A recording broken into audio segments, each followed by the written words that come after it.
ইরানকে ঘিরে যুক্তরাষ্ট্র ইসরায়েল যুদ্ধ এখন চতুর্থ সপ্তাহে, কিন্তু সময় যত বাড়ছে তত স্পষ্ট হচ্ছে যুক্তরাষ্ট্রের অবস্থান এখনও অস্পষ্ট। মার্কিন প্রেসিডেন্ট ডোনাল্ড ট্রাম্প একদিকে বলছেন যুক্তরাষ্ট্র খুব শীঘ্রই তাদের লক্ষ্য পূরণ করে যুদ্ধ গুটিয়ে আনছে, কিন্তু একই সময়ে তিনি আবার হুঁশিয়ারি দিয়েছেন 48 ঘন্টার মধ্যে হরমুজ প্রণালী খুলে না দিলে ইরানের গুরুত্বপূর্ণ স্থাপনায় বড় হামলা চালানো হবে। এই পরস্পর বিরোধী বক্তব্য এখন বড় প্রশ্ন তুলছে। যুক্তরাষ্ট্র কি যুদ্ধ থেকে বেরিয়ে আসতে চাইছে, নাকি আরও বড় সংঘাতের দিকে এগোচ্ছে?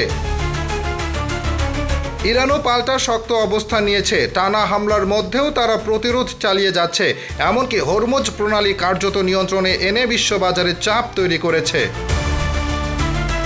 বিশ্লেষকদের মতে এই যুদ্ধ শুরুতেই যুক্তরাষ্ট্রের সুস্পষ্ট কোনো কৌশল ছিল না। ইরানের প্রতিক্রিয়াও সঠিকভাবে অনুমান করতে পারেনি ওয়াশিংটন। এদিকে মার্কিন প্রশাসনের ভেতরেও দেখা যাচ্ছে ভিন্ন মত। পররাষ্ট্রমন্ত্রী মার্কো রুবিও বলছেন এক কথা, প্রতিরক্ষা মন্ত্রী পেটে হেগসেত দিচ্ছেন আরেক বার্তা। সব মিলিয়ে ইরান যুদ্ধ এখন শুধু সামরিক সংঘাত নয়, এটি হয়ে উঠেছে বৈশ্বিক অর্থনীতি ও রাজনীতির বড় সংকট। আর এই সংকটের মধ্যে সবচেয়ে বড় প্রশ্ন, যুক্তরাষ্ট্রের পরবর্তী পদক্ষেপ কি? Asifur Rahman, daily our Bangladesh.